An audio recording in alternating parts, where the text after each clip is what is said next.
प्रिय मित्रों, स्वागत है आप सबका आपके अपने online institute study with Pradeep. जैसा कि आप सभी लोग जानते हैं कि हम लोग पढ़ रहे हैं भारतीय संविधान, और भारतीय संविधान या फाउंडेशन बैच यूपी पीसीएस के लिए महत्वपूर्ण है, लेकिन साथ में यूपीएसआई टारगेट बैच के लिए भी ये महत्वपूर्ण है। तो बात कर रहे थे यहाँ राज्य शब्द की। जैसा कि आप जानते हैं भाग 3 में जो है अनुच्छेद 12 से लेकर के 35 तक का वर्णन किया गया है। तो 12 से लेकर 35 तक का जहाँ वर्णन किया गया, वहाँ पे आपने देखा कि 12 किसको प्रभावित करता है, तो राज्य शब्द को वर्णित करता है। तो इसके बारे में हम लोग एक एक करके समझते हैं। तो कह रहा है अनुच्छेद 12 में भाग 3 के प्रयोजनों के लिए राज्य शब्द को परिभाषित किया गया। राज्य शब्द को परिभाषित कहाँ किया गया? अनुच्छेद 12 में, जो कि भाग 3 के अंतर्गत का एक भाग हिस्सा है। इसी परिभाषा को भाग 4 के लिए भी लागू किया गया है। इसी परिभाषा को भाग 4 के लिए भी लागू किया गया है। यूपी पीसीएस 1999 में यह प्रश्न पूछा गया है। भाग 6 के लिए के प्रयोजनों के लिए अनुच्छेद 152 राज्य शब्द को स्पष्ट करता है। देखिए, भाग 3 और 4 के लिए अनुच्छेद 12, जबकि भाग 6 के लिए एक अनुच्छेद 152 राज्य शब्द को स्पष्ट करता है। क्लियर? अनुच्छेद 12 के अनुसार राज्य शब्द में निम्नलिखित शामिल है। अनुच्छेद 12 के अनुसार राज्य शब्द में निम्नलिखित शामिल है। आपसे यहीं से पूछा जाएगा कौन कौन राज्य शब्द के अंतर्गत आता है, तो आप कहेंगे भारत की सरकार एवं संसद आती है, राज्यों की सरकारें और विधानमंडल आते हैं, सभी स्थानीय प्राधिकारी एवं अन्य प्राधिकारी आते हैं। ठीक है, तो ये चीज़ें जो है राज्य के अंतर्गत आती हैं।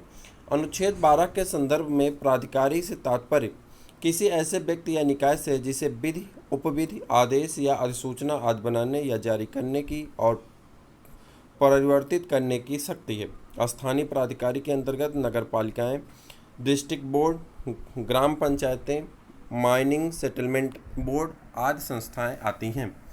किसमें? अनुच्छेद 12 के संदर्भ में प्राधिकारी से तात्पर्य किसी ऐसे व्यक्ति या निकाय से है जिसे विधि, उपविधि, आदेश या अधिसूचना आदि बनाने या जारी करने की और परिवर्तित करने की शक्ति है। स्थानीय प्राधिकारी के अंतर्गत नगर पालिकाएँ, डिस्ट्रिक्ट बोर्ड, ग्राम पंचायत, माइनिंग सेटलमेंट बोर्ड आदि संस्थाएं आती हैं। क्लियर? अन्य प्राधिकारी के अंतर्गत ऐसे प्राधिकारी या निकाय आते हैं जो संविधान या किसी परिनियम द्वारा सृजित किए जाते हैं और उन्हें विधि, उपविधि आदि बनाने की शक्ति प्राप्त होती है, किंतु उनके द्वारा संप्रभु शक्ति का प्रयोग आवश्यक होता है।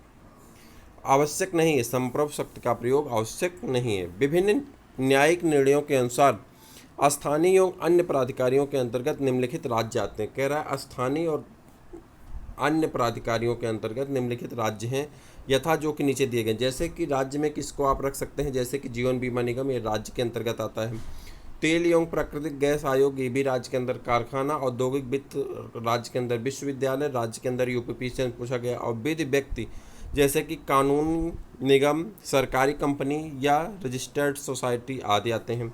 International airport authority, Uttar Pradesh राज्य भंडार निगम, भारत पेट्रोलियम निगम, आईएसओ यानी भारतीय सांख्यिकी संगठन, उत्तर प्रदेश कोऑपरेटिव बैंक, भारतीय कृषि अनुसंधान परिषद, भारतीय खाद्य निगम, steel authority of India, central inland water transport corporation, भागीदारी फर्म, और उसके बाद आगे बढ़ जाते हैं सैनिक स्कूल।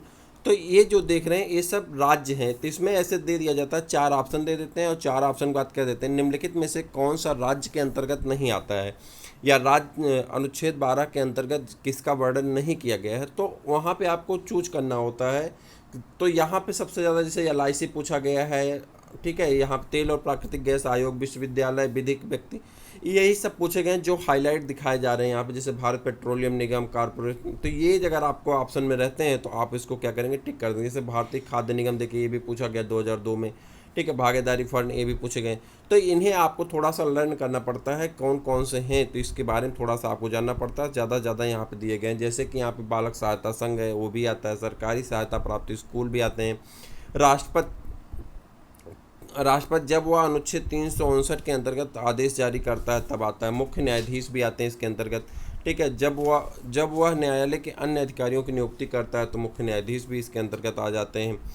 रेलवे बोर्ड, दिल्ली विकास प्राधिकरण, बैंक व बीमा कंपनी, भारत संचार निगम लिमिटेड, बीएसएनएल भी इसके अंतर्गत आता है। और संघ लोक सेवा आयोग, प्रश्न पूछा गया है कि जो यूपीएससी होता है वो किसके अंतर्गत है, तो आप कहेंगे आर्टिकल 12 यानी अनुच्छेद 12 के अंतर्गत राज्य शब्द के अंतर्गत माना जाता है। निम्न को राज्य नहीं माना जा सकता। निम्न को आप अनुच्छेद 12 के तहत या इसको राज्य नहीं मान सकते हैं। जो निम्नलिखित हैं इनको राज्य नहीं माना जा सकता। जैसे कौन कौन है? संवैधानिक एवं संसदीय अध्ययन संस्थान टेकराज बनाम भारत संघ, इसे राज्य नहीं मान सकते आप।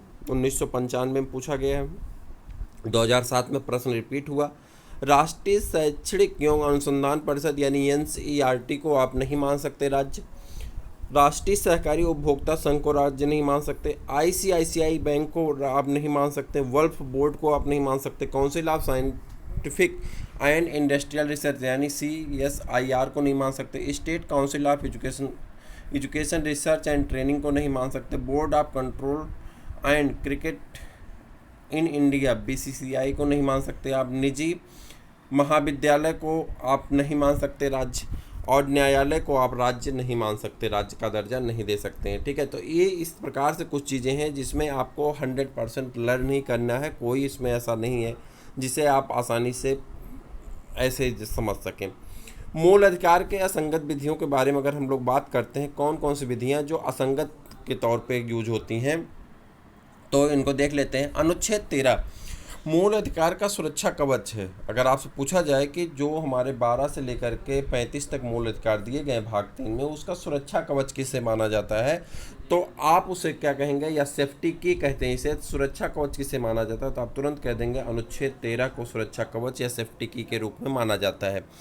इसके द्वारा न्यायालय को मूल अधिकारों का सजग प्रहरी बनाया गया है। इसके तहत न्यायालय ऐसी किसी भी विधि को शून्य घोषित कर सकता है जो मूल अधिकार से असंगत है।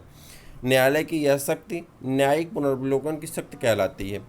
प्रोफेसर कार्विन के अनुसार न्यायिक पुनर्विलोकन की शक्ति न्यायालय की वह शक्ति है जिसके अंतर्गत वह विधानमंडल द्वारा पारित अधिनियमों की संवैधानिकता की जांच करते हैं। भारतीय संविधान के अंतर्गत न्यायिक पुनर्विलोकन का सिद्धांत US से, अमेरिका से लिया गया है। आप याद रखिएगा, न्यायिक पुनर्विलोकन का सिद्धांत कहाँ से लिया गया है? अमेरिका से लिया गया है। न्यायिक पुनर्विलोकन का सिद्धांत कहाँ से लिया गया है? अमेरिका से लिया गया है। न्यायिक पुनर्विलोकन की शक्ति उच्चतम न्यायालय अनुच्छेद 32 तथा उच्च न्यायालयों अनुच्छेद 226 को प्रदान की गई हैं। अनुच्छेद 13(1) संविधान पूर्व विधियों तथा अनुच्छेद 13(2) संविधान पश्चात विधियों के बारे में है। संविधान पूर्व विधियां कौन कौन से, तो उसके बारे में देख लेते हैं। अनुच्छेद 13(1) के अनुसार संविधान के लागू होने के ठीक पूर्व की भारत में प्रवृत्त ऐसी सभी विधियां जो भाग 3 के उपबंधों में असंगत हैं शून्य होंगी। अनुच्छेद 13(1) भूतलक्षी नहीं है, अतः कोई भी संविधान पूर्व विधि प्रारंभता शून्य नहीं है। संविधान पूर्व विधि जो भाग 3 से असंगत है संविधान के लागू होने पर प्रभावहीन हो जाती है, किंतु अतीतकालीन संव्यवहारों के लिए यह विधि अस्तित्व में होती है। इसे आच्छादन का सिद्धांत कहा जाता है, जिसके अनुसार मूल अधिकारों से असंगत संविधान पूर्व विधियां संविधान के लागू होने पर मूलाधिकारों से आच्छादित हो जाती हैं और सुषुप्ता अवस्था में चली जाती हैं। आच्छादन हटते ही वह पुनर्जीवित हो जाती हैं। भिखाजी का बनाम मध्य प्रदेश राज्य के बाद में उच्चतम न्यायालय ने आच्छादन का सिद्धांत प्रतिपादित किया था। उत्तराखंड PCS में 2005 में ये प्रश्न पूछा गया है। ठीक है, इसे ग्रहण का सिद्धांत भी कहते हैं। ध्यातव्य है कि आच्छादन का सिद्धांत संविधान पूर्व तथा संविधान पश्चात दोनों प्रकार की विधियों पर लागू होता है। लोअर PCS में पूछा गया है कि आच्छादन का सिद्धांत संविधान पूर्व तथा संविधान पश्चात कथन निष्कर्ष वाले प्रश्न में पूछा गया, तो आप तुरंत कहेंगे कि दोनों पर लागू होता है।